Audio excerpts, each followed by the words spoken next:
And we are live. Welcome back to the Content Swap Podcast. You're joined by Parker and... Aaliyah. Ooh, let me redo that. Aaliyah. That was worse. Aaliyah. And if you're new to the Content Swap Podcast, this is a podcast in which we assign each other a piece of content for the week, engage with it for that week, and then we discuss it during the episode. And then we assign again at the end of the episode. So, full spoilers ahead for both pieces of content. But before we do that, we like to provide a little life/news/content update for the week. So, if you'd like to skip ahead to this week's content, feel free to check out the timestamps in the video or podcast, whichever platform you are viewing this on, and skip ahead. So let's get into it. What is new with you? I don't know why my voice keeps going out. Probably because it's 8:23 on a Sunday night and it was daylight savings, so it's actually 9:23 according to our bodies. So this is probably the latest we've ever recorded. Biological clocks. Biological clock speaking. I guess so. I feel like lots of shows and movies, I guess. I feel like both of us have been watching a lot of things this week. Yeah, totally. So we've been watching Harley Quinn, which I've been loving. We just finished season 2. Yep. And I'm like obsessed with Ivy. Does she always make the best decisions? No, but love her. This is Ivy as in Poison Ivy, the Yeah. famous Batman villain. Is she a villain? Yes, traditionally. Yeah. You've literally read Batman comic books That's where true. she was just a true. straight up villain. Yeah. Well, in the show, she's like activist, and we love it. Well, okay. The whole point of Harley Quinn is that, like, you know, she's the main character. Ivy's the main character. They're like teaming up with all these characters like Clayface, who are all actual villain characters. Yeah. But the show just flips that whole universe on its head. So, you know, Yeah. it blurs the line. So, yeah, you say, is she a villain in the show? Yeah, maybe not, but in the lore, I need to read more comics. Absolutely. Well, I need to read more Poison Ivy comics because that's my girl. I love her. I want to be her. Anyway, carry on. Yeah. So we've been watching that. I started watching Teen Titans Go yesterday morning. Okay. Yeah. Just in a big DC kick right now, huh? I am, which is very atypical. Will I be watching the actual like movies? Absolutely not. I am not using my time for that. But these like animated shows, I'm enjoying. I like back in undergrad, I had seen episodes of Teen Titans Go, like, I don't know, on like random mornings and thought it was so freaking cute. And so yesterday I took a self-care day and I was like, I'm not making any plans this weekend. I just want to like sit, do my hobbies, just like really take it slow. And it was great. And yeah, I like watched Teen Titans Go for like a solid like 3 hours. Wow. It was a while. I've never watched Teen Titans Go. I avoided it like the plague because I thought it was for children. I mean, yes, but at the same time, the humor, it's kind of funny. Like, I don't know. It is it's like clearly for kids. And Maybe you should assign it to me or something. I don't know. Like, yeah, I'll watch it. It's clearly for kids. And there's like little lessons that you learn in some of them. But like some of that humor, like I was audibly laughing at some of the humor. Well, I had that idea when we were talking about this, because you've never seen the original Teen Titans. Right. And I was like, oh, what if I assign you that? You give me Teen Titans Go, and you're like, that's too much Teen Titans for one episode. Teen Titans for one episode, yeah. But a Teen Titans fan will be set. We'll see. We'll put a pen in it. We'll come back to it. They could be a fan of just one or a fan of both, and either way, they're going to learn about something that they like. I don't know. But other than that, so I don't know if you knew this, but when we got engaged, I made a list of wedding movies that are like movies I've watched so many times, rom-coms that I enjoy that are like so dumb, but are like or surrounding weddings. And like every once in a blue moon, I'll be like, I'm gonna watch a movie from my wedding list. Yeah, you were just watching Just Married last night. Yes, which actually was not on the list, but I was like scrolling through all of our streaming platforms because I just like could not decide on what to watch. And I was like, I've never seen this movie. I'm gonna put it on. It was terrible. It looked bad. It was so bad. Like, really bad. Hated it. Yeah. I hated it so much. Oh my gosh, it was terrible. But yeah, so I did that, and I started the wedding planner, but didn't finish it. We went to sleep. But I've seen that movie so many times. Oh yeah, I forgot you're putting that on. Yeah. Yeah. But I mean, I'm making a pretty big dent in my wedding movies. Do you want to hear the one? Oh, and I watched 27 Dresses. Oh right. Well, you got to slow down. You know, you're not gonna have any more wedding movies. Oh my God. Before the wedding. Babe, you'd be surprised how many wedding movies there are. I was just going through Hulu, and there are tons of wedding movies on Hulu. I was like, half of these aren't even on my list. Okay, I believe it. Oh, last content, and then I'm done. Okay. I watched a movie, Theater Camp, which came out earlier this year, I think. Yeah, I heard about it. Yeah, I actually really enjoyed it, and I didn't think I would. Is this like a spiritual successor to American Vandal? Do you know what that is? No. American Vandal, it's like a mockumentary, like it's fictional, but it's filmed like a documentary, and Jimmy Tatro's in it, and your Theater Camp movie kind of looked Yeah, I like mean, it that's is like what a that was. mockumentary. Yeah. And Jimmy Tatro's in it. Yeah. I don't know who Jimmy Tatro is. He's like a YouTuber.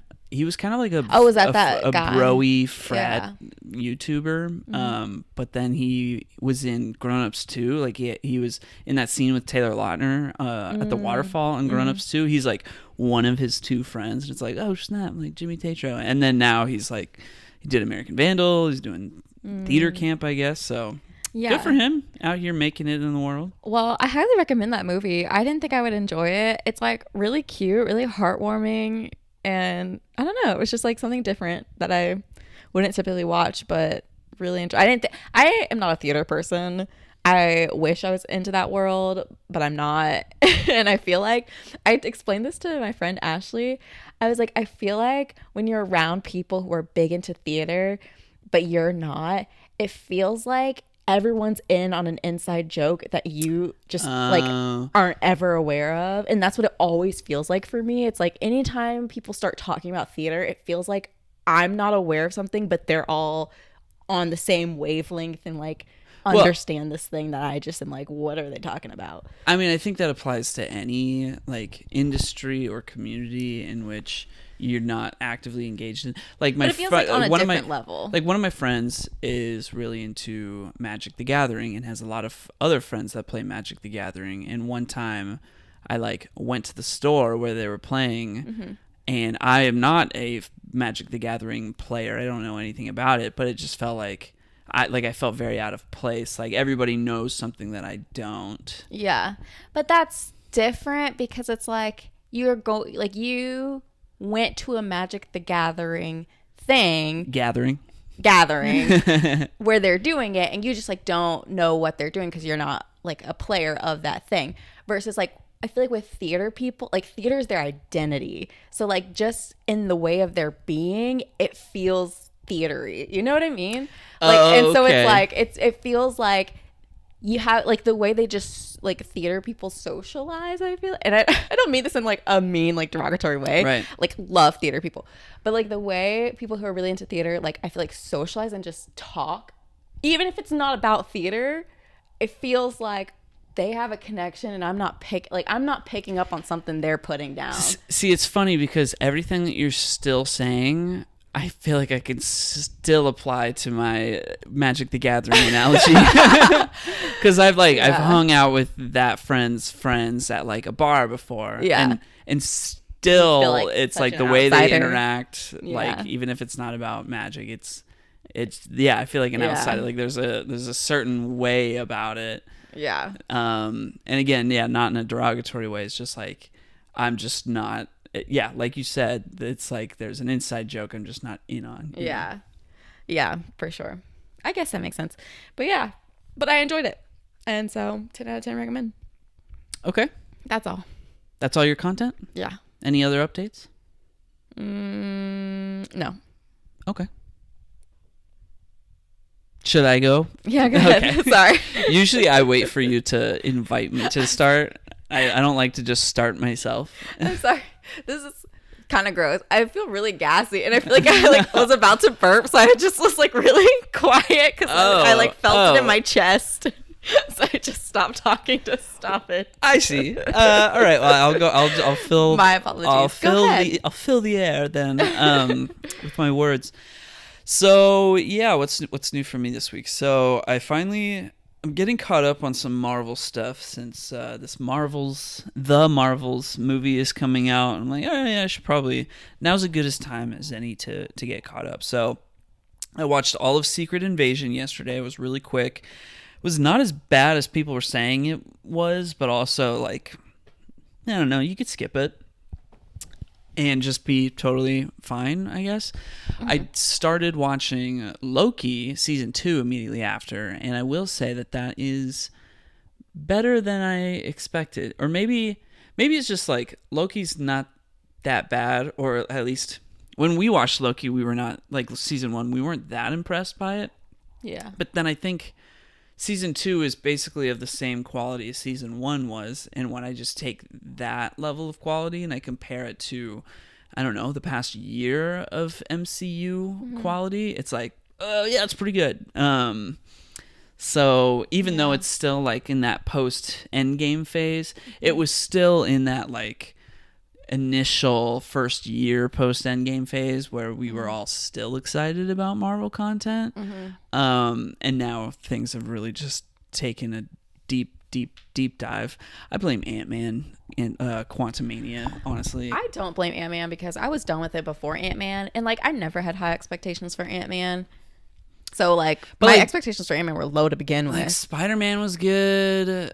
Black Panther was good. I mean, Thor was bad. Doctor Strange was not that bad. Eternals was... Shang-Chi was pretty good. Black Widow was... God, there's a lot of stuff. But... yeah, I mean, it just feels like Marvel has gotten progressively worse in the past few years. There was 2021 was the first post-Endgame year, and it was all right, hey, we're still excited about this. Then 2022 was okay. And then to kick off 2023, it was Ant-Man. It was oh, Marvel, what are you doing? But then Guardians 3 came out. I was yeah, that was pretty good. Guardians was fantastic. Yeah. But then Secret Invasion came out. And it was and now we've got Loki season 2. And you know what? It's hey, all right. I can get behind this. I'm behind so I can watch it all at once, and I'm cool with that. I like that. Mm-hmm. So, yeah, looking forward to watching more Loki, and not really looking forward to the Marvels, but we will watch it. Yeah. Are we going on Thursday, or did we decide not to? I would like to go on Thursday. Okay. But we'll see. Okay. It doesn't have to be Thursday.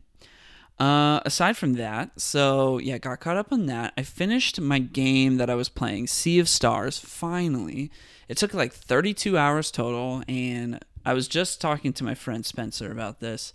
If a game is getting close to 30 hours or beyond 30 hours, it's really got to be hitting. Mm-hmm. And this game was definitely hitting to a degree, but not to a I wanted this to take up 32 hours of my time degree.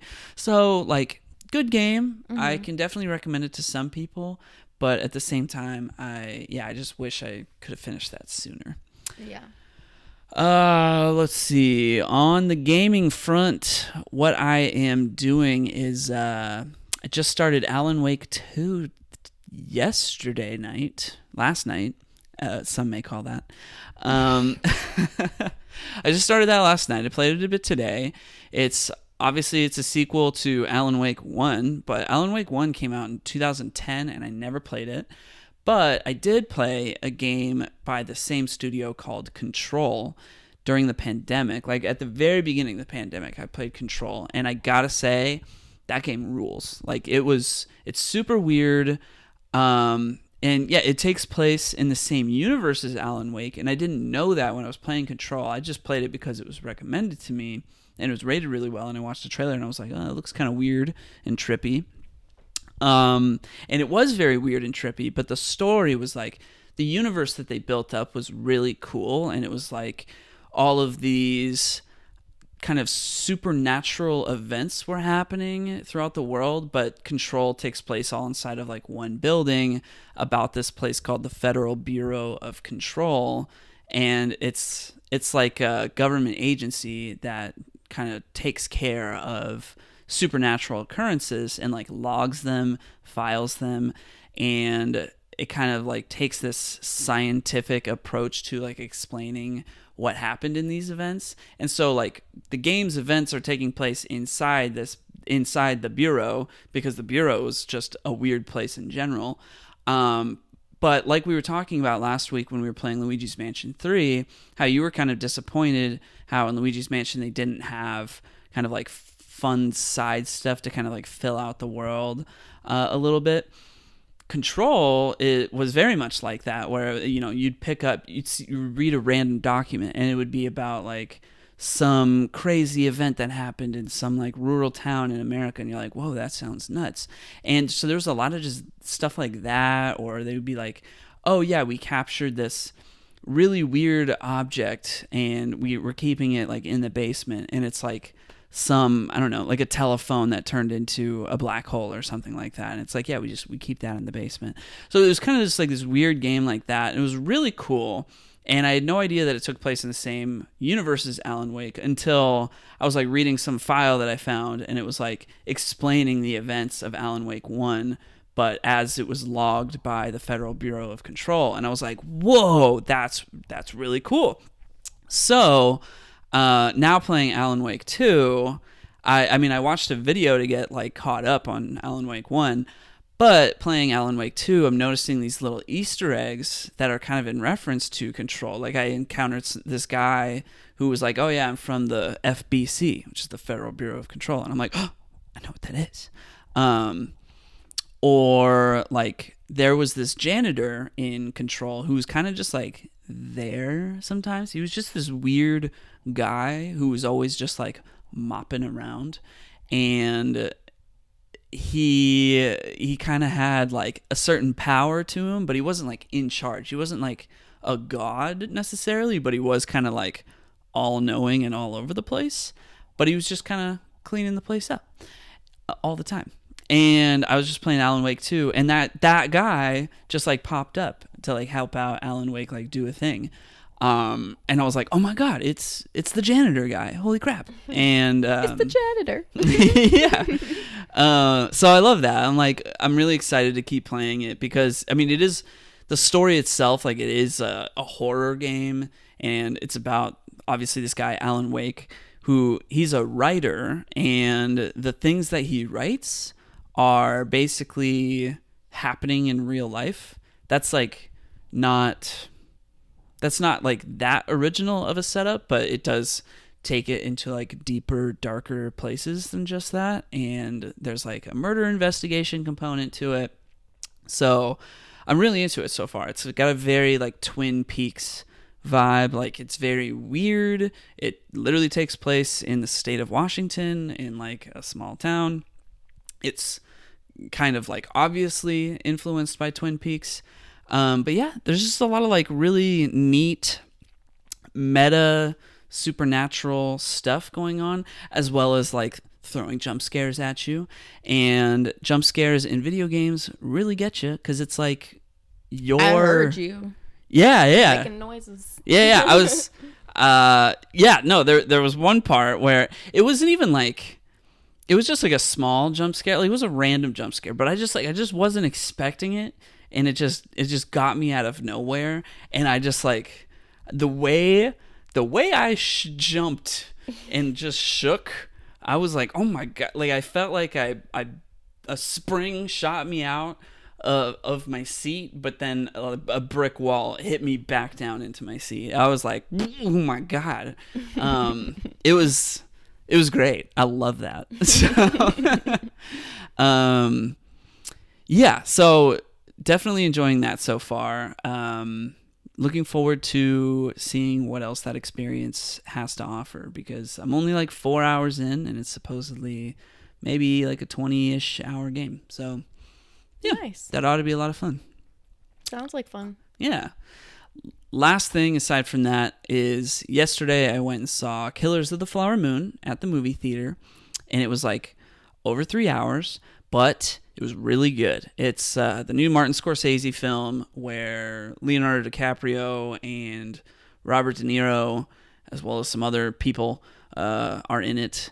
Frequent collaborators with Scorsese, and it's about this indigenous community called the Osage in the early 1900s who were very, very, very rich, and all of their land had a lot of oil, which is why they were so rich. And yeah, I mean, I don't want to go too deep into it, but it's just something that I definitely really recommend. The movie does a really good job of telling like the whole story, I would say. And it does kind of make you very upset at the end over like what happens over the course of the movie. It's really good. Yeah, I mean, if you're curious, go check out. If you haven't heard of it at this point, I feel like everybody's heard of it at this point. But if you haven't, go check out the trailer. I definitely recommend seeing it. It's a very good watch. It's also a very tough watch. But by the end, it's like, dang. Mm-hmm. And I think many, many, many people could learn a thing or two from watching it. Mm-hmm. So, yeah, that's all my updates for this week. Nice. Yeah. All right. Let's go ahead and get into this week's content. You are up first with the assignment I swapped to you. Yes. Buckle up. All right. It's a weird one. Yes. And I literally just wrote all this out and did not reread it, so let's hope it all makes sense. Go for it. All right. So I was assigned Source Code, which came out in 2011 and stars Jake Gyllenhaal as kind of like our main person. So this story is about an army captain named Colter Stevens, aka Jake Gyllenhaal, who wakes up on a train and finds a woman talking to him and referring to him as Sean. But again, his name is Colter Stevens, not Sean. Confused on how he got on this train and why this woman seems to know him and keeps referring to him as Sean, he begins to like frantically move around the train, just like confused as to like, how did I get here? Why do you know me? Like, why do you think you know me? What's going on? And as he's kind of moving around, being very confused, a giant explosion goes off, killing him and everyone on the train. We then cut to seeing Jake Gyllenhaal coming into consciousness inside of this like dark pod or like capsule. And a screen turns on, and this military woman begins asking him questions like, who was the bomber on the train? And so Jake Gyllenhaal is super confused. He's like, what the heck? I was just on this train. The train exploded. I'm here now. What's going on? I'm very confused. And so he's trying to ask this military woman, and there's this kind of like man looming around in the background behind her and like telling her things, but he can't really hear him. So he's like asking them like, what the heck is going on? Trying to get more information about what's happening. And they're being very cryptic. They like are not giving him any information. They just keep telling him like, we're sending you back, figure out who the bomber on the train is. And so that's exactly what they do. They send him back on the train, and he wakes up, and basically the same thing happens all over again. This woman's talking to him, referring to him as Sean. Within 8 minutes, the train explodes and he dies. And so this cycle, or this event of him waking up on a train, 8 minutes passes, the train explodes, he wakes up in this capsule, and there's like the military woman and this man. That cycle keeps happening over and over, and they keep sending him, the military people keep sending him back onto the train. And so as he wakes up in this capsule, we get more and more information about what's going on. Like, how is he ending up on this train? Like, why does the woman keep referring to him as Sean? Who are these military people? What's their goal? What are they trying to do? We start to learn a little bit more each time. And so what we learn is that Jake Gyllenhaal is actually like half dead-ish. He's on life support. No, he's dead. They say he's on life support. Well, okay, with the internal science that this movie has, yeah, he's like dead. He's dead. For sure dead. He's dead. But like his brain is they got still, him they got him hooked up. Let's put it that way. His neural activity still functioning apparently. Right. So he learns that he's basically dead. And through some science mumbo jumbo, his brain has been connected to a passenger on this train. And so this train was a train that, as we know, has exploded and killed everybody on the train. And so he's able to connect to one of those now dead passengers named Sean and kind of like take on Sean's body. But he only has this ability for, like I said, 8 minutes. And so with this 8 minutes, they tell him, like, we need you to figure out who the bomber is because the bomber is planning another attack. And we can intervene. We can stop that bomber from doing this other attack. And so he's also told that no matter how hard he tries, he can't save the people on the train because he can't stop the past. Like, technically, the past has already happened. And so nothing he does, like, will actually impact the future because it's already happened. It's inside of a computer. Yeah, it's a simulation. Which, like, I don't know if it's just because, like, it's 2023 and we're just much more like tech literate, but it's just like, how is this not obvious to him that, like, yeah, it's a simulation, it's in a computer, obviously you're not time traveling. They explained that already. Yeah, so it took him a whole 5 minutes to grasp. Like, no, I saved her. What do you mean? Like, it's like, bro. Yeah. Anyway, sorry, go on. So by the end of the movie, he requests that if he finds this bomber, that the military people let him, like, die for real. Like, they just, like, don't use him anymore for these, like, missions. And they just, like, cut him off. Let him be dead. And so they're like, yeah, sure, whatever you want. Just find the bomber. And so he successfully finds the bomber. However, the scientist, which is that looming man in the background who keeps talking to the military woman. So the scientist who basically put all this together is evil and is like, no, we're not going to just, like, cut him off. We're going to keep using him. Like, he's so valuable.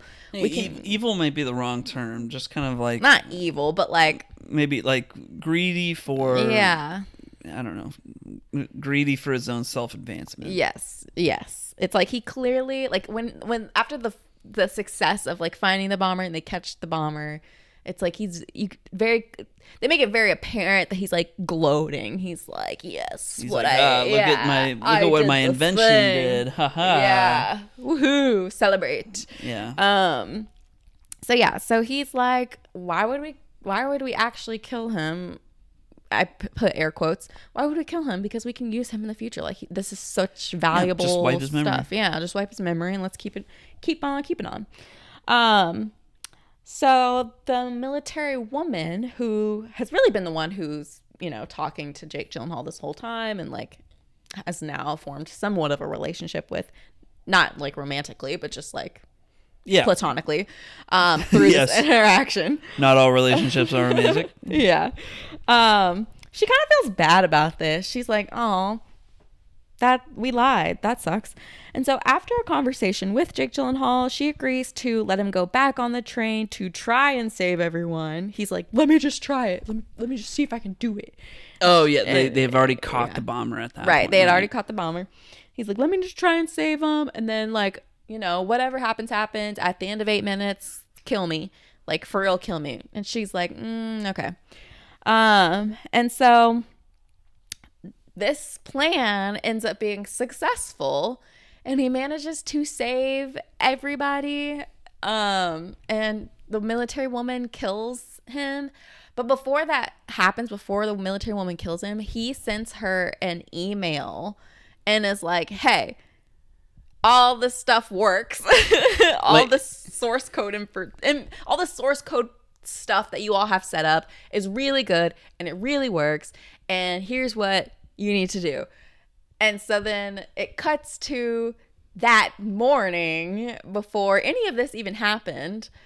And she sees this email and is like, oh my gosh, Jake Gyllenhaal emailed me. Well, she's like, this man emailed me, you know. Yeah. She's not like, oh my God, Jake Gyllenhaal. No. She's like, some guy emailed me, right? Yeah. And explained to me, like, yeah, all of this works super. It's this thing that he says at the end where he's like, it works so much better than you think it does. You've not just created a simulation, you've created a whole new world. Yeah. I was like, what? I don't know. So that's all I have for the synopsis of this movie. Let me say, in 2011, when I saw this movie and when he delivered that line, I was like, whoa.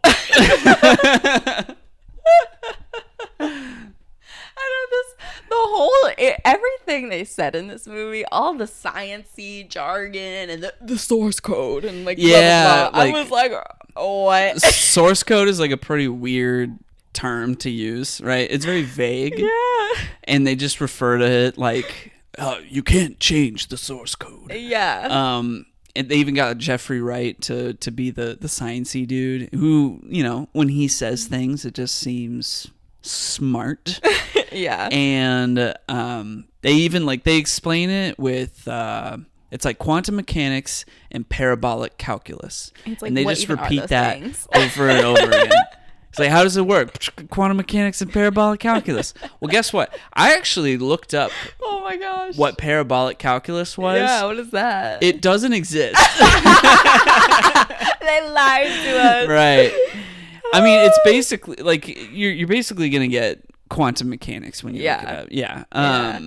But I did see an article. So they're saying quantum mechanics and quantum mechanics, basically. I mean, well, no, because parabolic calculus is not like a term, right? Like when I Googled parabolic calculus, you get results for like quantum mechanics and stuff. But then there was even an article that was like, oh, explaining parabolic calculus in source code, and it basically was like, parabolic calculus is not a real thing. Wow. Yeah.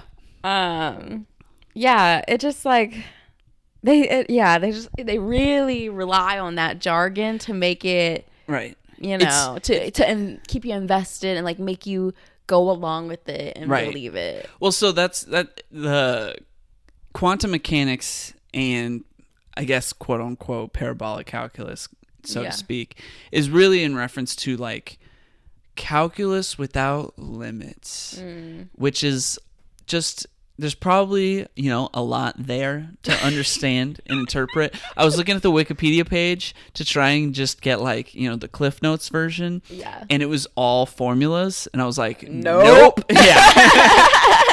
No, thank you. Like, I don't get that. So, isn't it crazy? Like, seeing a formula can give us such a reaction where we're like, absolutely not, don't want to see, like, I will, it just like, it's like, no.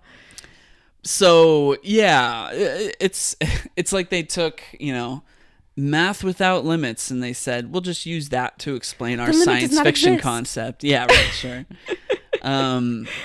Yeah, so definitely looking back on it, it is, very, very hand wavy, very, I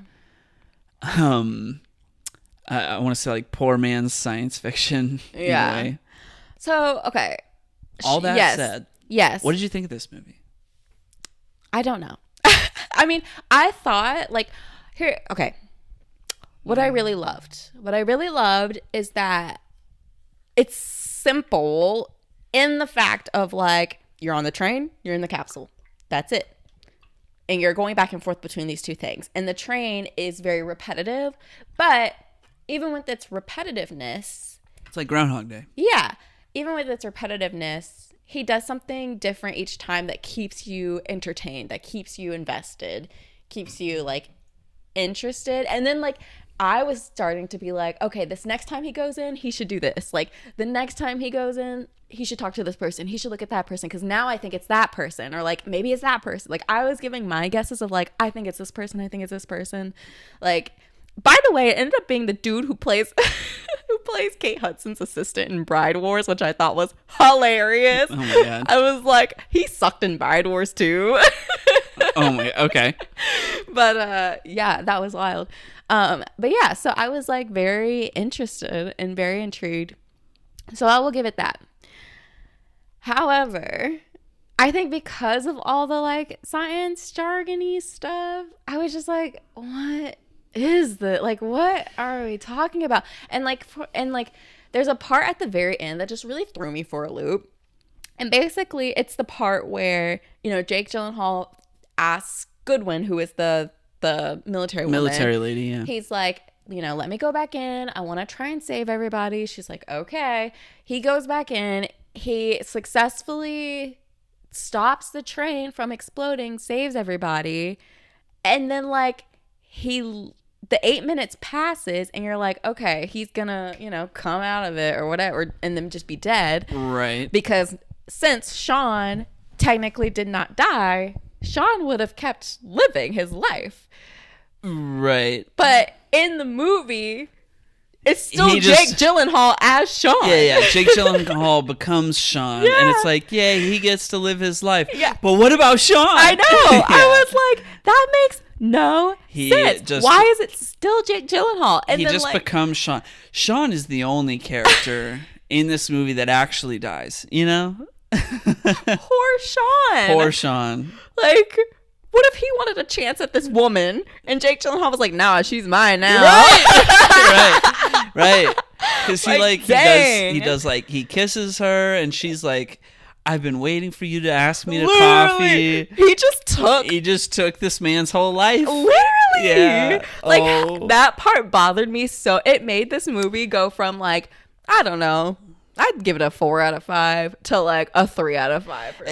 It's like Wonder Woman 1984. Did you watch that movie? I did. And it's like how some random man, like she took over some random man's body and turned him into a Chris Pine's character. I don't remember that. Do you remember that? No. I mean, I wouldn't blame you. It wasn't a very good movie, but at the end, it was just like, yeah, she's just wedded and bedded this man, this random man, and turned him into her boyfriend. I'm like, it just does not make any sense. Where did Sean go? But yeah, that was really the like biggest issue I had was that ending. I just like wasn't a fan of the ending. Yeah, it didn't really make a ton of sense why when the 8 minutes was up of the simulation that it kept on going. Yeah. Like Vera Farmiga, the military woman, she like presses the, you know, the kill button. The kill button basically. Yeah. But then things keep like continuing in the simulation. And I mean, I will say in like his third attempt in the simulation, the explosion happens, but he doesn't die. Yeah. Right? The simulation only ends when he gets killed by the train. Yeah. So that was kind of like alluding to like it can keep going. It can keep going. It's not just, it doesn't just end when the explosion happens. Yeah. It ends when he dies. Yeah. So technically, if he doesn't die. I did say that too. I was like, oh, he has to get killed to die. Because I was like, oh no, he's trapped. Right.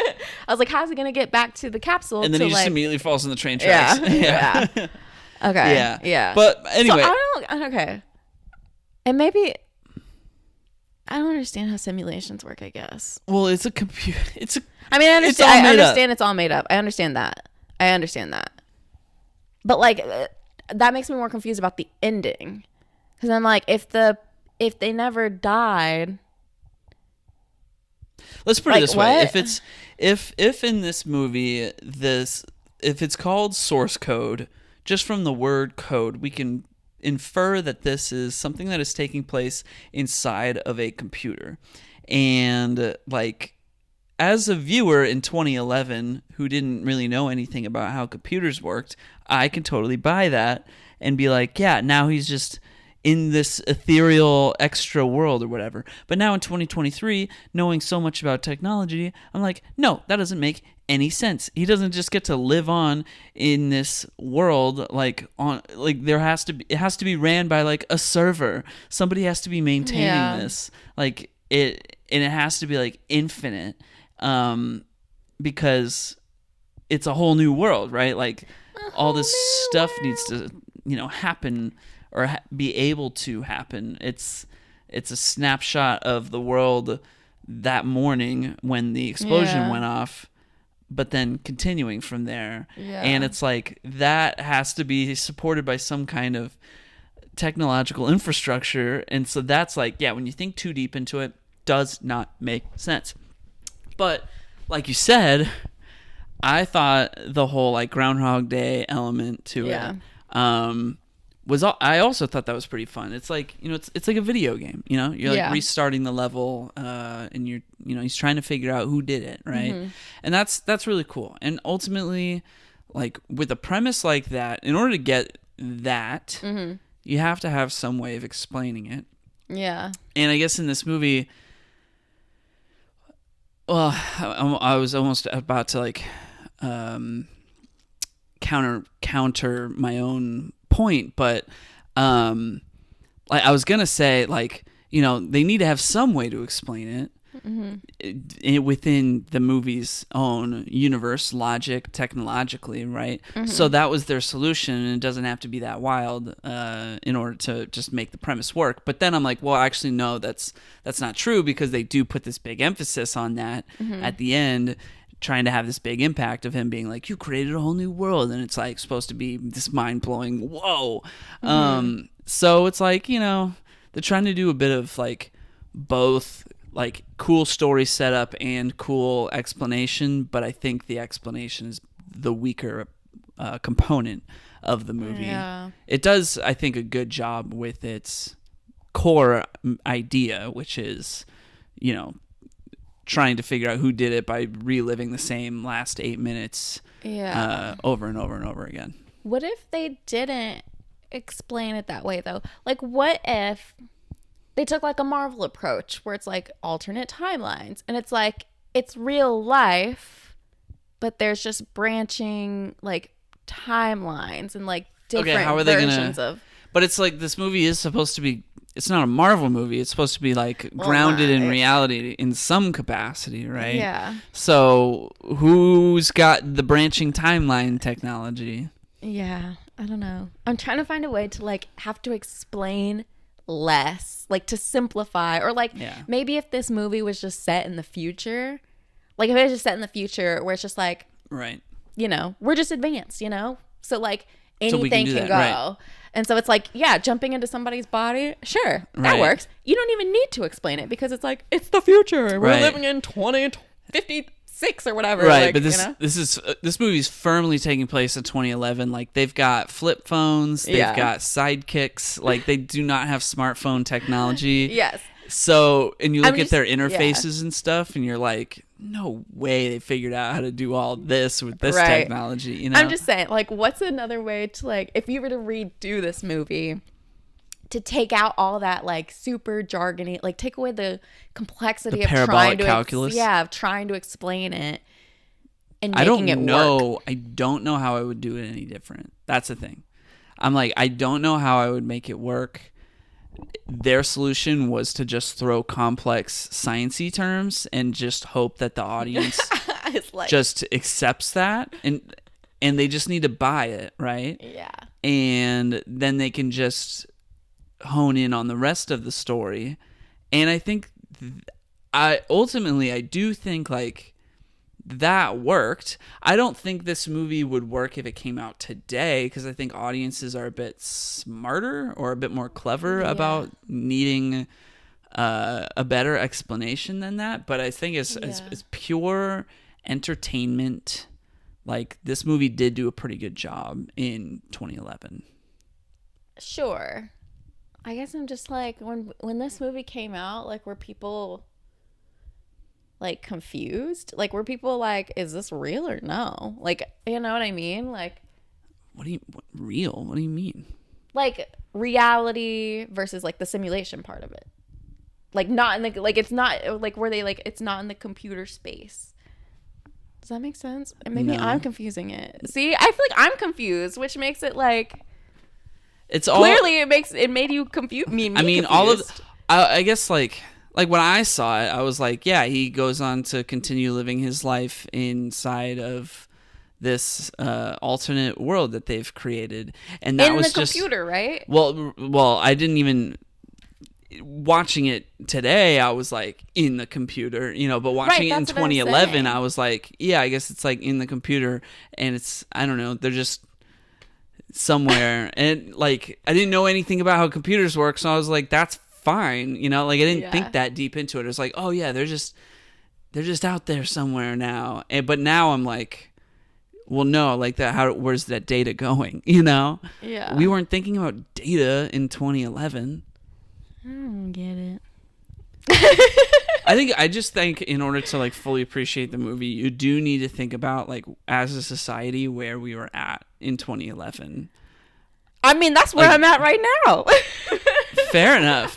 I mean, we understand how you understand how data works as an adult, I guess.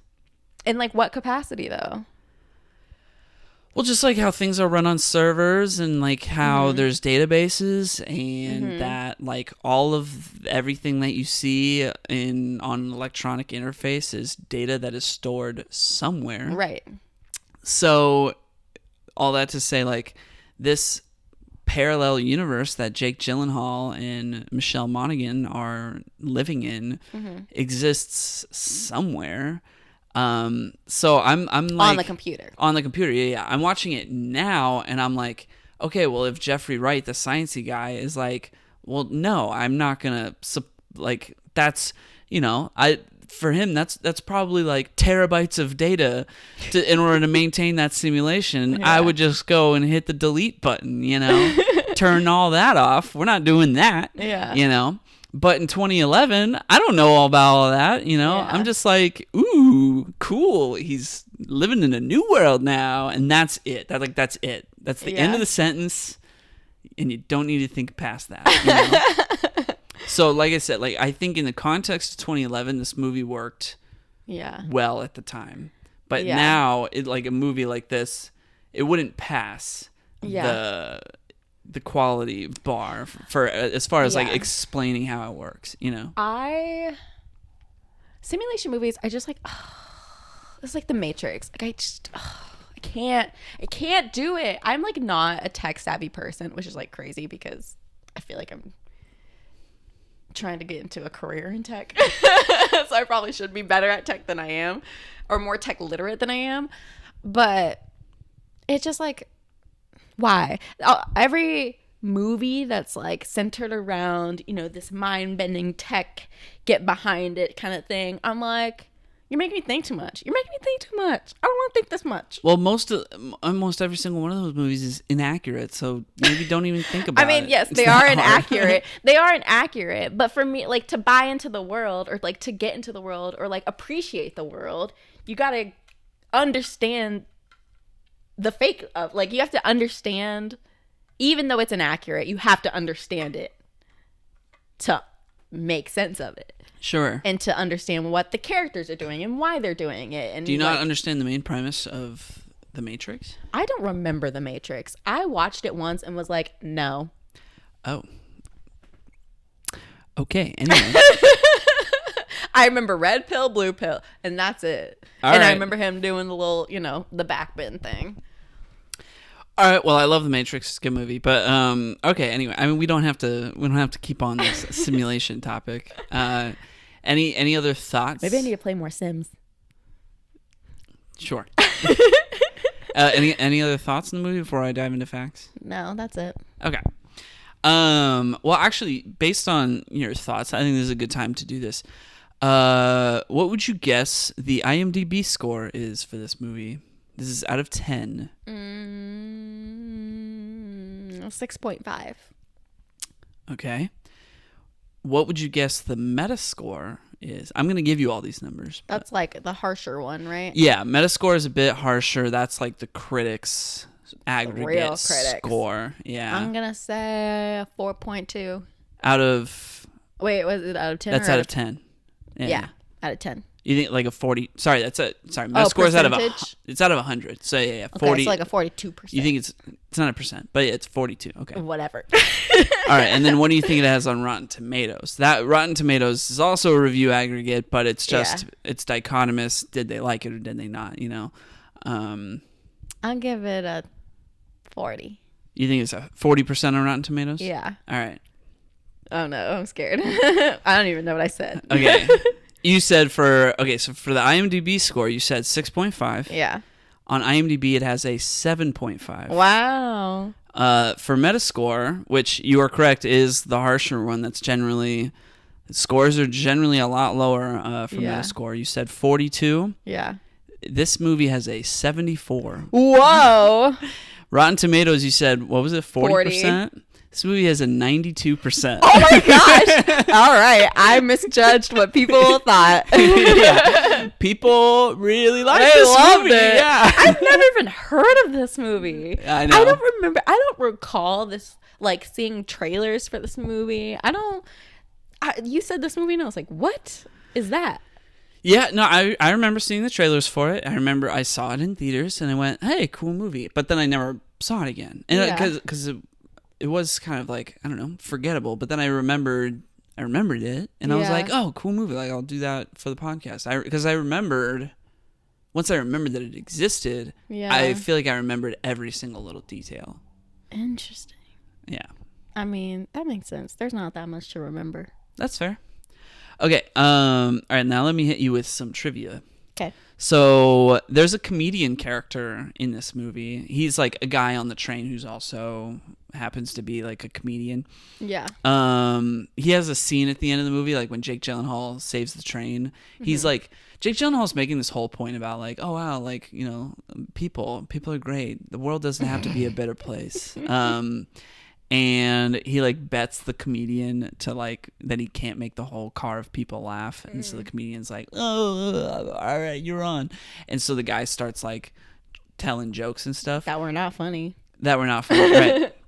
So the guy who played the comedian is a real life comedian named. Sorry to that man. Yeah. Yeah. His name's Russell Peters. Apparently, for his scene, he did about an hour of his own material. Like, they shot an hour of his own material, but most of it was like too adult to be in the movie, so they just cut it down to like, you know, 1 or 2 jokes. And it was about like how the character's last name is Denoff, and this girl who he was with the night before was like, get off. Anyway, yeah, it wasn't that funny, but I mean, I feel bad for roasting that man the way I just did, but I also stand by that, because that was such a bad joke. Yeah, I was like, what are you talking about? How long do you think it took to film this movie? Good question. I feel like probably short, because it's the same scene over and over and over again. I don't know, 2 months. Wow. Yeah, this movie was filmed in 2 months.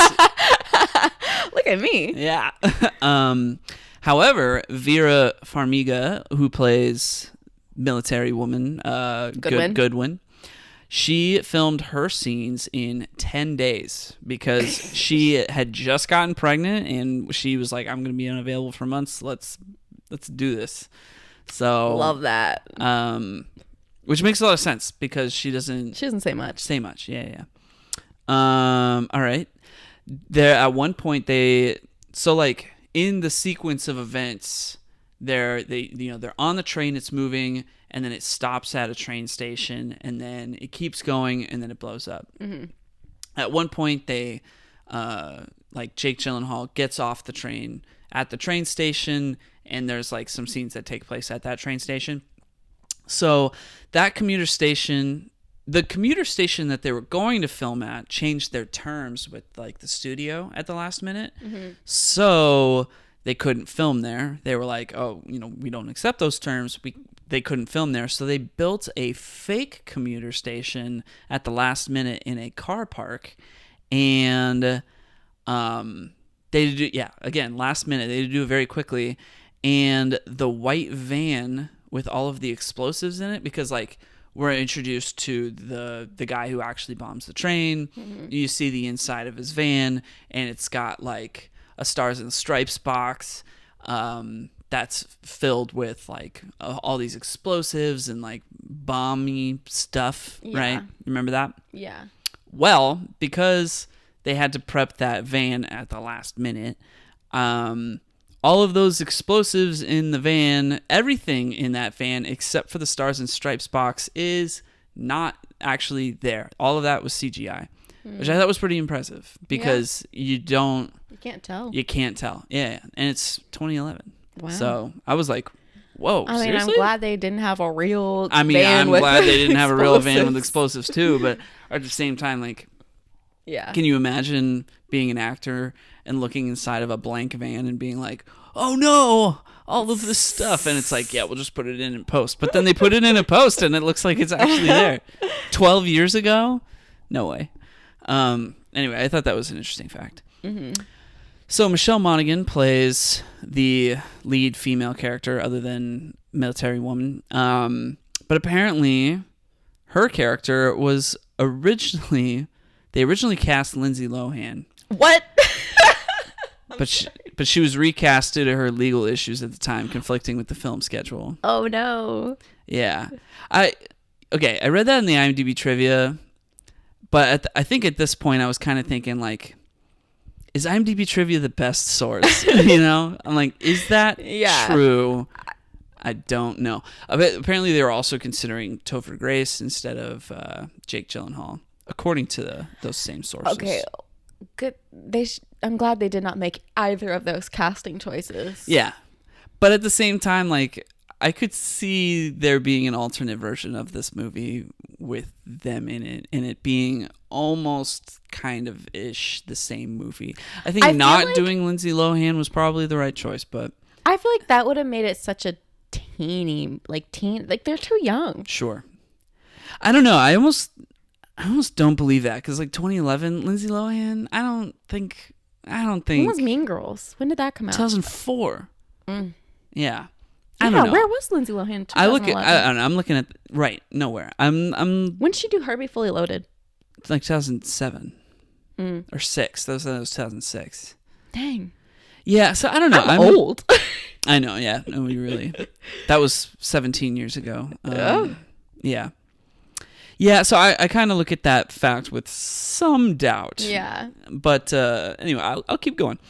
What do you think the budget was for this movie? I feel like probably not that high. I don't know. I give it like 1.2 million. The budget? Yeah. 1.2 million? Isn't that how much movies are usually some millions, right? Yeah, usually like tens of millions. Right. To make. Like Avengers cost like $300 million to make. You think this movie was made on $1.2 million? All right, well, let's say like 12 million. Okay, it was made on a $32 million budget, and that is very low. But okay. It was made on a $32 million budget. It made $137 million, but the director, Duncan Jones, said it didn't make a profit because of quote-unquote Hollywood accounting. What? So like someone was stealing money? Well, so I tried to do some digging on what Hollywood accounting actually means, and it is actually this very complex thing where basically like studios are reporting their numbers or inflating their numbers or deflating their numbers in order it's almost to make people go see it. It's almost like fraud, but but it's like kind of a little bit of fraud. It's a little fraudy. Yeah. It seems fraudy. Like, I mean, isn't everything in Hollywood? It's like how they allocate money and like contracts between like multiple different projects they can kind of intersect in different ways where it's like you're spending money on one thing, but it's really going towards another thing. And it's very confusing. So it's the way they set their budget? So, I don't know. It's basic. it's very complicated. And so I guess I would say, like, yeah, when they spend money, it's not like all, like, you know, I interpret it as like you look at one project and you can't just tell what the budget is, because some of that money in that budget is also kind of loosely tied to other things. Yeah. It was very confusing. But it also kind of seemed like a scam that Hollywood does sometimes in order to not have to pay as many royalties to people as they would have to. Because royalties are generally a percentage, right? Like you take a percentage of the movie's budget. If they report in their earnings that the movie did not make that much money, then they don't have to pay. They have to paying out less for the people who have royalties, right? It's a very complex thing, and it seemed very like, don't love that. That doesn't surprise me. Yeah. Anyway, more facts. The caller ID. So Christina. That's Michelle Monaghan's character, who Jake Gyllenhaal ends up taking away from Sean, right? Her character actually is like, she has an ex-boyfriend who's calling her at the very beginning. Forgot about that. And his name was like Brian or something like that. Exactly, yes. So yeah, Brian like calls her at the beginning of every single time loop, and she's like, ugh. Brian, yeah. Well, you see his caller ID at one point, and there's a picture of Brian. Brian, the director? It's the director. Good job. Speaking of the director, he would have music playing in one of Jake Gyllenhaal's ears at any given time that he would kind of like just turn on at random during the train sequences, in order to add an element of disorientation to Jake Gyllenhaal's performance, which I thought was kind of funny. What? Like, how can we really just mess with him, make him look like he's very focused on something else, or he's having a hard time focusing? Yeah. Just put music in his ear at random. I got a kick out of that. Last fact, this movie does share some similarities with the pilot episode of a TV show called Quantum Leap. Have you heard of Quantum Leap? No. Okay, so yeah, it was a show in, I want to say, like the 80s and 90s. Stars Scott Bakula, and every episode takes place in just like a different... The Steve Martin lookalike? Yeah, the Steve Martin lookalike, exactly. Scott Bakula's character is like in every episode in a different time period, doing something. I don't know, I haven't really seen the show. I've seen like a clip of the show, but I am aware that each episode is different time period, or every episode. So in the pilot episode of Quantum Leap, Scott Bakula's character jumps into the body of someone else in the past and calls his father at the end of the episode, because his father is still alive in the past. And in this movie, Jake Gyllenhaal's character does call his father, because the last time he talked to his father, they were not on the best of terms, and he's like, oh my gosh, I'm dead. So now I'm in this simulation. Let me call my dad. So yeah, there's that similarity, right? Well, in this movie, the voice of his character's father is played by Scott Bakula. Wow. To be a reference to that. Wow. This movie reminds me of this Netflix show. It was such a like B TV show called Travelers, but I was so invested in it, and then it got canceled. But essentially, like, the plot of Travelers was, there were like, you follow these like 5 people who were gonna die at like a specific point due to all different kinds of circumstances. But when they die, someone from the future takes over their body, and they like form this group, and they're basically, their whole mission is like they are given assignments of like events to stop to prevent like deaths of certain people, because like those certain people need to do something to like, you know, help the future, what's going on in their future. But there's like certain events, like some of the characters struggle because it's like they want to like save people in all different sorts of ways, but it's like we can't because these people need to die for X reasons, because among those people was this one person who does this really bad thing in the future, and so like you kind of have to like let them die or whatever, you know, like there's like different reasons for why they have to or can't intervene. Okay. And it was like such an interesting show. And that's like when we were watching this, it reminded me of that. I was like, interesting. No, okay. What about how that show portrays its in-universe logic worked for you that in this movie did not work for you? Because this one was trying to be so grounded in like realism that it needed all that jargon to make me try and believe like the science, like we figured it out through the science, versus Travelers. It's like, it's people from the future. Like that, it just is what it, you know, it's like, it's not trying to be realistic. Point. It's like, if something is quote unquote sci-fi, you don't have to explain it. It's like, it just is how it is. But then this movie is not sci-fi. Yeah. But then like, you look at Inception and it's like, yeah, we have the ability to go inside of people's dreams. They never explain how that works. But you buy it, you believe it, and it's like, cool, we're good. But that's not really a science fiction movie. But Inception is different because it's like, just seeing it is cool enough. Like, right. You know, it's like they're just doing cool things with visually that I don't even care. I think maybe that is what gives some of an excuse to this movie at the time, is that because Inception came out before this, right? Yeah.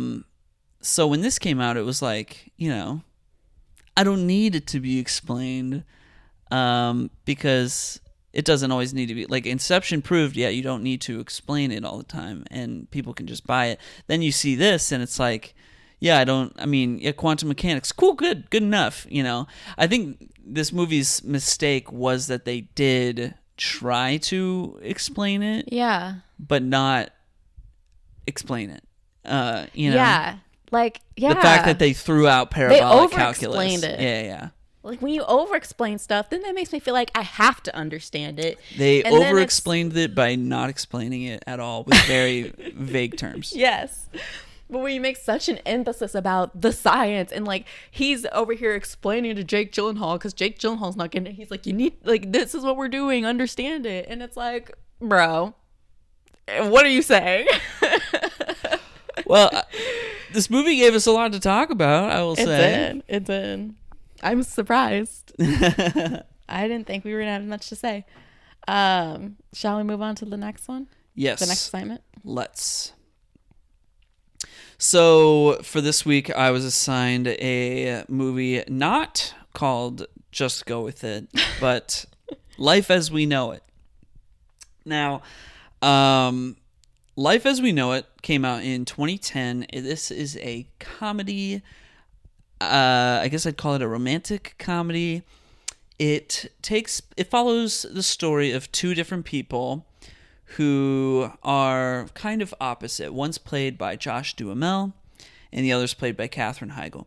Josh Duhamel's character, his name is Messer. He's very lax, and just kind of goes with the flow. And then Katherine Heigl's character, I forgot her character's name. Was it like, I don't know. Was it like Lily or something? I was gonna say Sarah. I don't think either of those Rough. are right. Yeah. Katherine Heigl. Yeah. Katherine Heigl's character is very like uptight because that's who Katherine Heigl always plays. So yeah, they're very opposite. They go on a blind date one night, and because their mutual friends set them up, and it doesn't go well. Her name is Holly. Holly, thank you. Yeah, they go on a blind date because of their mutual friends, but it doesn't go well. But they end up kind of having to become friends, or at least become acquaintances with each other in life, because their mutual friends, are a couple, and they get married, and they buy a house and have a baby, and then they die tragically in a car accident. Woo! See, I just slipped that in there. Yeah, so that happens. So their mutual friends who got married, bought a house, have a baby, die in a car accident, and these two, Holly and Messer, are named as the godparents, and they're basically told, like, the house is all paid off, somebody's just got to raise this kid. And they're like, whoa, I didn't sign up for this, even though I'm the godparent. Like, You're really stuck I on was that. really stuck on You're that. like, because you're the godparent. That's your duty. They were like, wait, I didn't sign up for this, but it's like they make a point of pointing out, like, oh yeah, my child's godfather, or my, and it's like, yeah, that's what you signed up to do by being the godfather. Well, that's the literal definition of what being somebody's godfather is to take care of that kid in the case of the parent's untimely demise. That's literally what your main responsibility is. When somebody says, will you be my child's godfather, they are asking you to take care of that child in case something ever happens to you. And in this movie, they're like, wait, what? I have to actually do that? And it's like, duh. Anyway. And okay, what's your, can I give please give a retort. All I'm saying a rebuttal. I mean, maybe they were just in shock. Like, their friends just died, which is like, so out of the blue. And all of a sudden someone's like, here's your baby. And they're like, huh?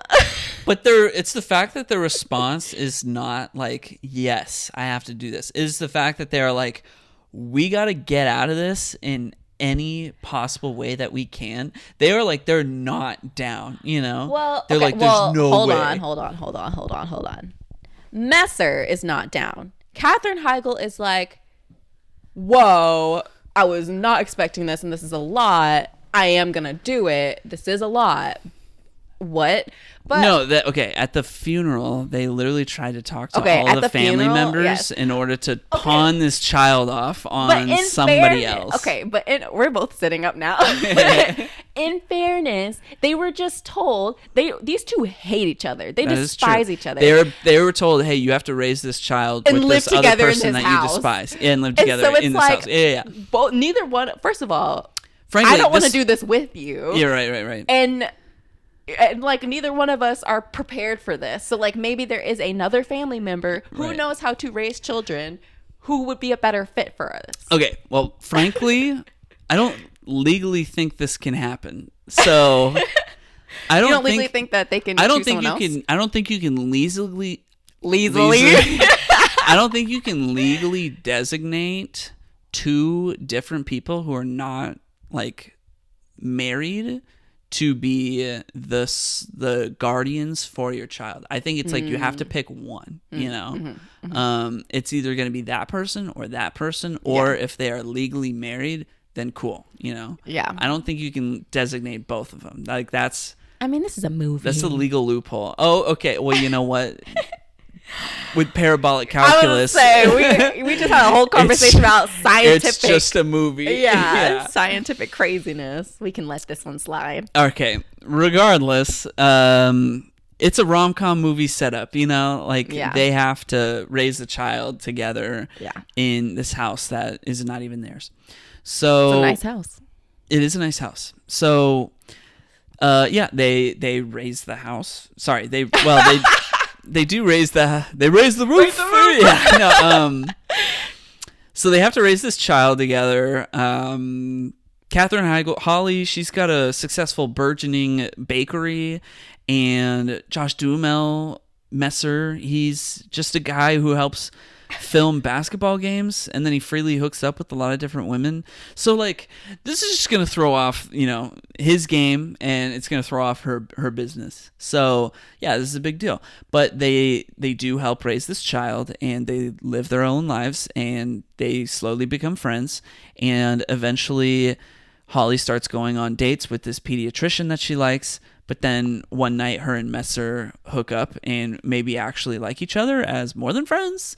But then he starts to do well at work and is offered a job directing games in Phoenix for the Phoenix Suns, and that's on the other side of the country, and he's like thinking about taking the job, and the two end up fighting about it, and he ends up taking the job, and he moves away, and then she starts to date the pediatrician back at home, but then eventually he comes back to visit for Thanksgiving, and they have a fight because they like each other, and he's going to go back to Phoenix, and the pediatrician realizes that Holly loves Messer, and he's like, yeah, go get him. And so she goes to the airport to find Messer, but his flight already left. But then turns out, he never got on that flight, and she goes back home all like defeated and sad, and he's there waiting for her, and that's when they're both like, I love you, and then they smoochy, and that's the end. That's the whole movie. Yeah. So okay, I did think this movie I thought this movie was cute, I did enjoy this movie. Having just summarized the movie, I'm like, why did it have to be 2 hours? Was it? Yes. It's like a full 2 hours. My movie, which we talked about for 45 minutes. Yeah. My movie was an hour and 33 minutes. And it's got parabolic calculus. It's got all of this stuff in it. And it's like, you just gave me a rom-com that is 2 hours long. To defend it, we had to have time to care about the baby's original parents. So we had to establish them, who they were, why we should care that they die. Like, that took a little bit of time. Okay. Then they die. Then we got to get these two together. They got to, come get over their differences, I guess fall in love. It's a setup that does require a little bit of time. A lot of steps. Versus going on a train that's over and over and over. Right, sure. That is a much simpler premise. Yeah. That's fair. I did like the movie. I complain about the fact that it was 2 hours, but like ultimately while I was watching it, I wasn't like, oh my god, this movie's 2 hours. Like it went by. It's cute. It's simple. There's nothing blatantly wrong with it. But there's nothing blatantly special about it. It's just a rom-com that was made in 2010. Yeah. That's 2 hours long. And I don't know, they have a lot of fun with the playing with the like, oh, I've got a baby, but it's not convenient to have to look after the baby right now, so I'm taking it with me. And just baby comedy stuff. Puking baby. Yeah. You liked the social worker, the case worker. Oh yeah. So yeah, there's a social worker that comes and checks in on them, and it's funny because they kind of treat her like the principal, like she has to like fully approve of everything. But in reality, the social worker is like a very like young woman with emotions, and like she just gets super real with them, and she's really funny, and it's like, you guys are my easy case, so like don't trip. But then they like sleep together, and she's like, oh my god, like come on guys. But then she's like really rooting for them at the end. Like she even goes with Holly to the airport to try and track him down, and she's like sad for her. It's just the way she says it. She was like, we drove all the way there. She's like, I really thought this would you would catch him. And she's like, I thought when I took the baby that it would work. Right. She's like, you're gonna be alone forever. That's so sad. I know. Yeah. She starts out as like, oh no, we need to get her approval, and then by the end, it's like she wants it to happen more than they do. Yeah. Yeah. So yeah, I thought that was fun. That was cute. Yeah. Got you. Any other thoughts? That's really all my thoughts. Okay, cool. There were like 0 facts about this movie. I can imagine. So I only have 1 fact, but I do have some questions. Questions are fun. Yeah, the only fact I have is that triplets actually played the baby. Oh, that's cool. Yeah. I was like, wow. Yeah. It's not every day. There's 3 of them. 3 babies. True. Yeah. It's usually like twins, or just like different babies. Yeah, it's a good way to do it. Yeah. Huh. But yeah, if we ever have triplets, let's. Oh my gosh! I pray I don't. We'll call up the movies. Like, hey, we need money because we just had 3 kids at once. So, you got any roles for my babies? having triplets, I just think about labor, and I'm like, that sounds so terrible. I don't want to go into labor with triplets. Yeah, that sounds awful. Oh my god. Oh, the thought. Okay, triplets. So cool. yeah, so that Cool was the only fact that I That's had. the only fact. Okay. Okay, questions. Yes, hit me with them. Of the two characters, whose behavior do you think was the most problematic? Interesting question. Yep. Of the two characters, whose behavior was the most problematic? Mm-hmm. Definitely Messer's. That's like unquestionable, I think. Because his character is I mean, he took the baby with him to work. He like left the baby in the car with the taxi driver. Yeah, he left the baby in the car with a taxi driver and tried to get the taxi driver to be the babysitter for like the entirety of a basketball game. Yeah. Yeah, that's bad. And the whole reason he did it was because it was like his big opportunity to direct a game. And but he was trying to convince Katherine Heigl she was unavailable because she had this like big event that she had been prepping like 3 months for. And then suddenly like impulsively one day he's got an opportunity and he's treating that like it's more important than this thing that she's been planning 3 months for. Yeah. For her own business. Yeah. So I thought that was like extremely selfish and idiotic of him. And then for him to be thinking about taking the job in Phoenix when he's got like a child to look after that his like best friend wanted him to look after, and the fact that he's like, yeah, I'm thinking about taking the job, and like wasn't gonna tell her about it. Yeah. Yeah, it definitely seems like he was making all the mistakes, and also he was just like, you know, hooking up with women, and he was just upset that like, oh no, I'm not going to be able to like hook up with women as much, versus her, it's like, I have my own business, like she's a self-made woman, and she's like, that's all she's trying to do. She's trying to date the pediatrician because the pediatrician's a great guy, and here comes this idiot to just ruin everything. And then she has to go and fall in love with the idiot, and you know, yeah, he sucks. now that you helped me think about it, I will say though, I don't think he's necessarily bad for considering that promotion. I think what makes him bad in that situation was, one, he like accepted it without talking to her. Like, I think it's fair, you know, that's a big opportunity. It's fair to think about it. right? But that needs to be a conversation among them all. So yeah, I don't necessarily think he's bad in that sort of sense. And I also don't think he's necessarily bad for wanting to still like date. Sure. Because like at the end of the day, he's still a single man, you know? Like Yeah.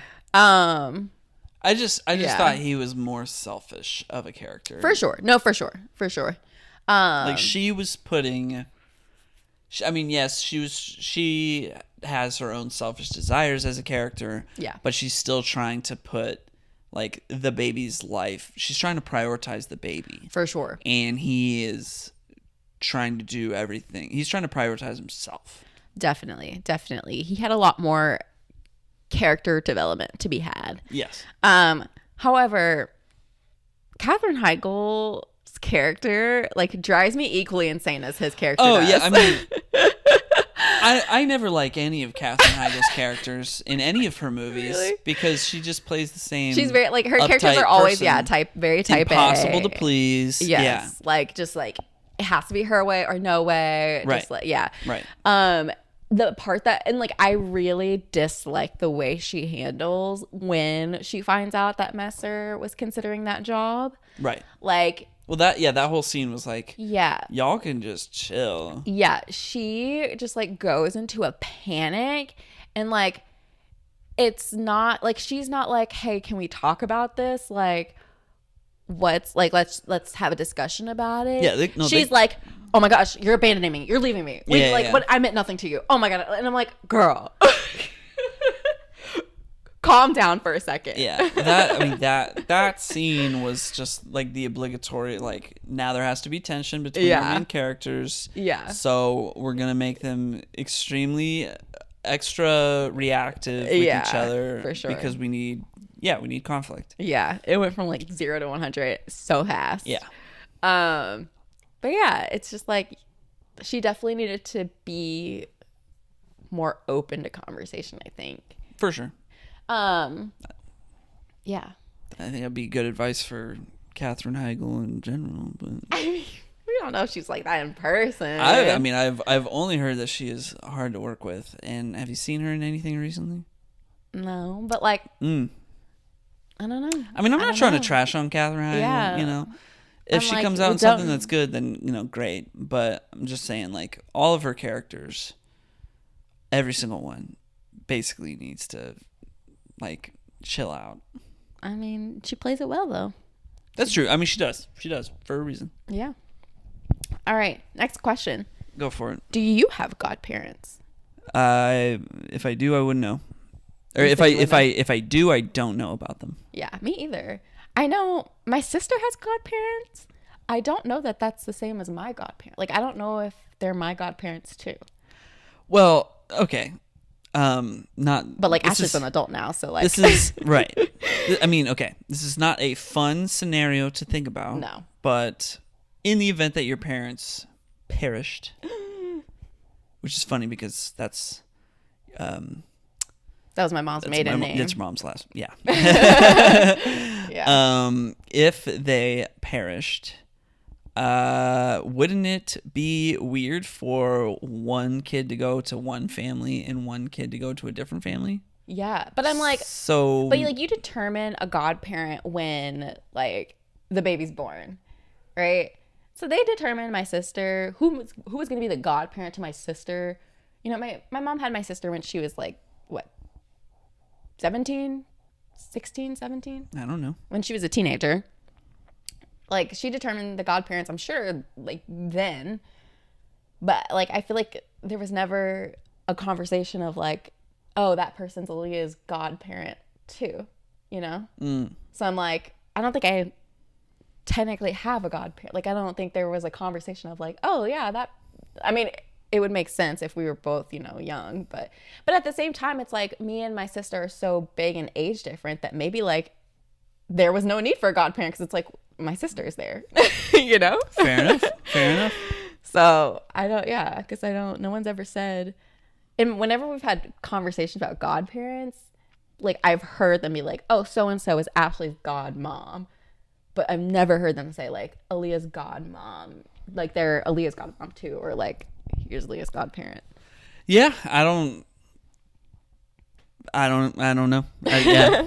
Yeah. I don't know. It's interesting. Not something that's ever come up in my family. Yeah. I don't know. Okay. Last question. Okay. What's the thing you are most afraid of whenever we have our first child? Oh, whenever we have our first child, what is the thing I'm most afraid of? Yeah. Losing sleep.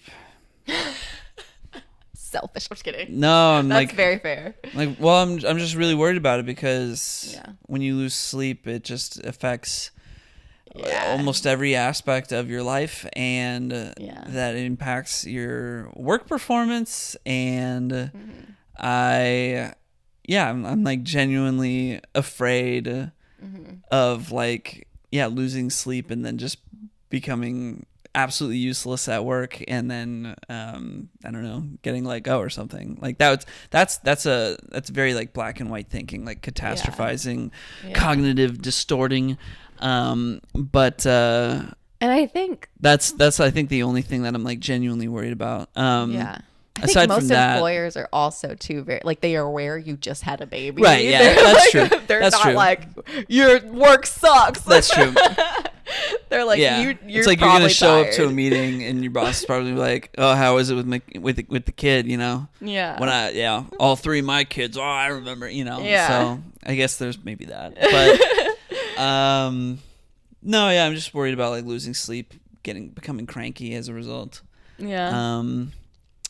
But other than that, like, I guess I'd be worried about making sure, I don't know, I just don't want to break it.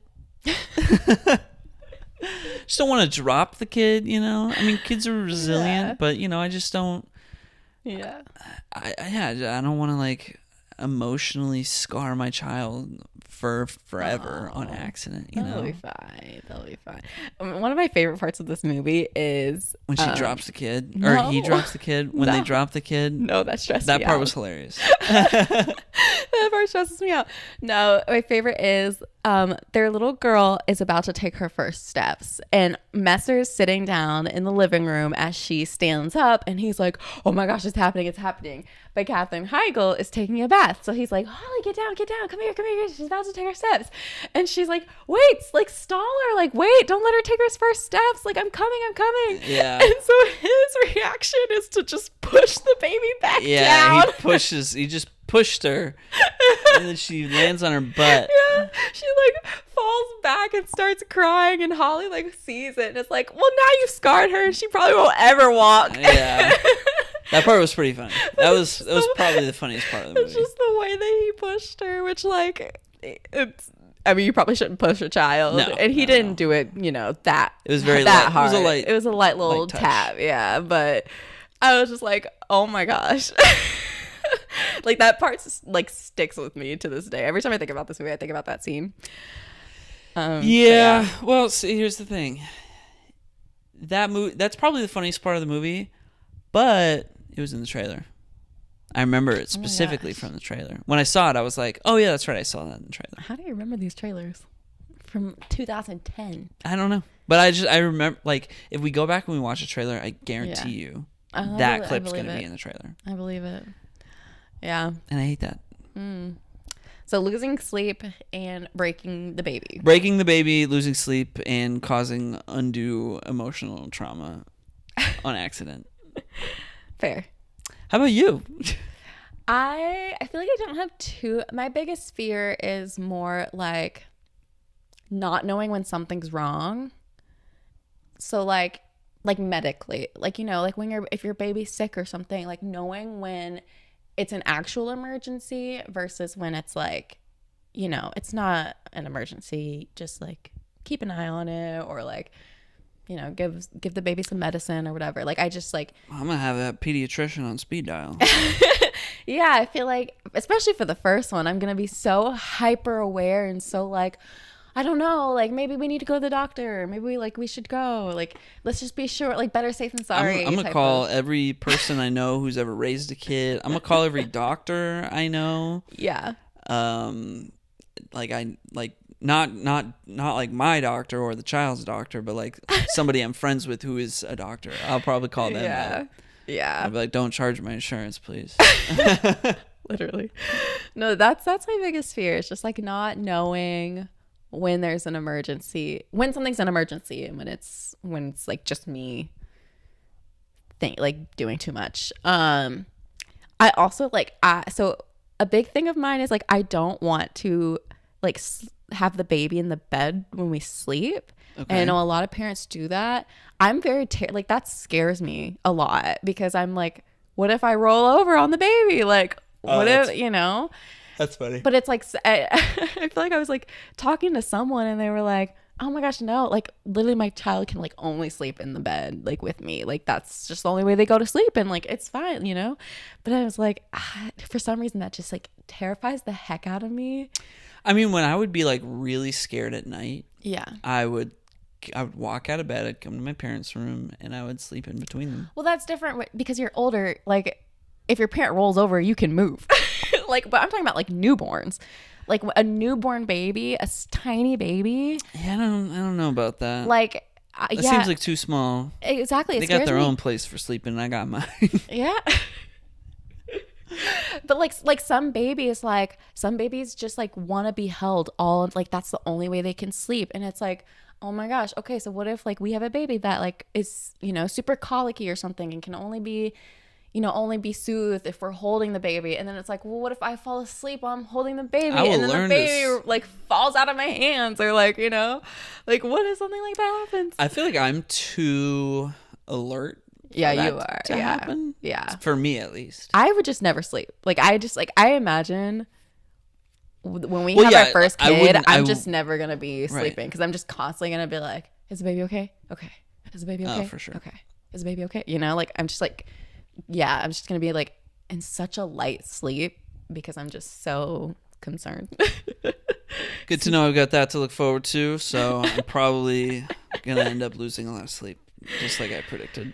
I mean, of course we're gonna lose a lot of sleep. I mean, if I'm breastfeeding, well, even if I'm not breastfeeding, we gotta feed the baby throughout the night. So That's true. Yeah. Well, so that's just guaranteed. Yeah. So but gotta I get feel good at going back to sleep, I guess. I feel like even when you're losing all that sleep, well, I feel like for most people, you're so blissful because you're like, oh, my baby, that it's like, it's like Okay. you're kind of not even in. We don't know. We have never had a child. We are purely speculating. I mean, we have no based on- idea. Based on, obviously, there's things that can impact you. Like, there's postpartum depression Right. and things like that. There's situations in which, like, that might not be true for a lot of people. I guess I'm just trying to comment, like, we are commenting on something that we have no experience with, so we don't know. Everybody's experience is different, and Yeah, I yeah, feel for like sure. somebody who has had this experience, who is maybe listening to us right now, is like, they have no idea.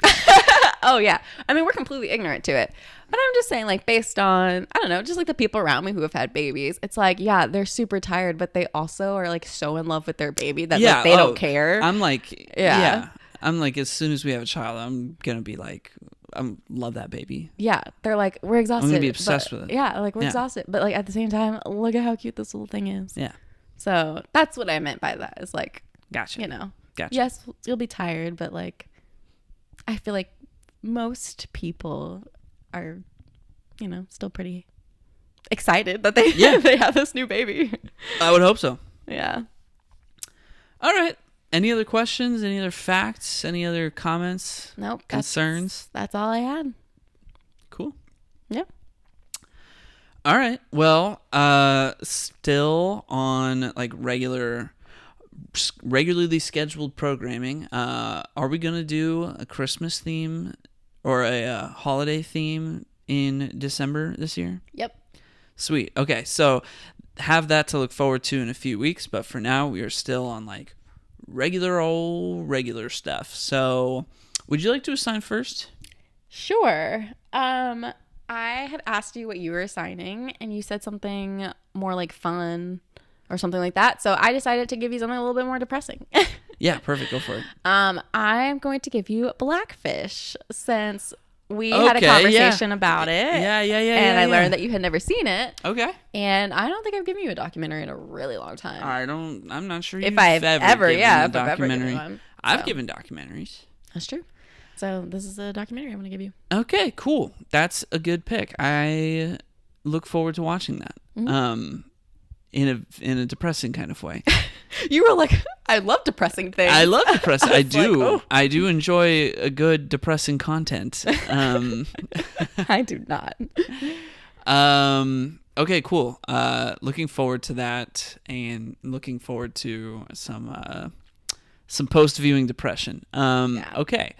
Well, for my assignment, you have been in as I pointed out at the beginning of this episode, you've been kind of in like a DC animation kick. Mm-hmm. You watched Harley Quinn, you watched Teen Titans Go, and I figured this is about as good a time as any to assign you not something that is DC animation, Yeah. but something that's kind of like it, and that is Invincible Season 1 on Amazon Prime.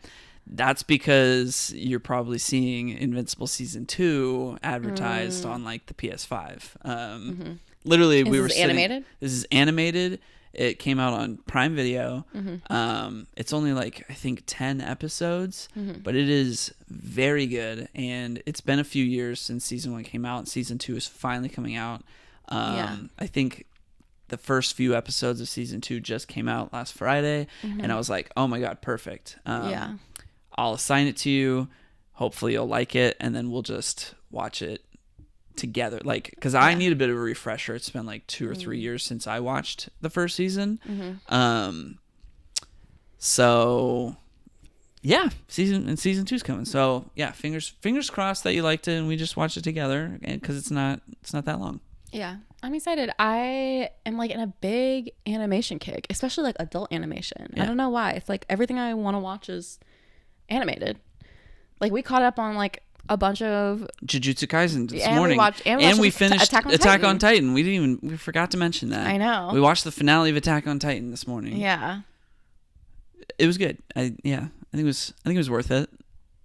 I think when we come back to the show in years, we'll be like, yeah, it was a good ending. Yeah.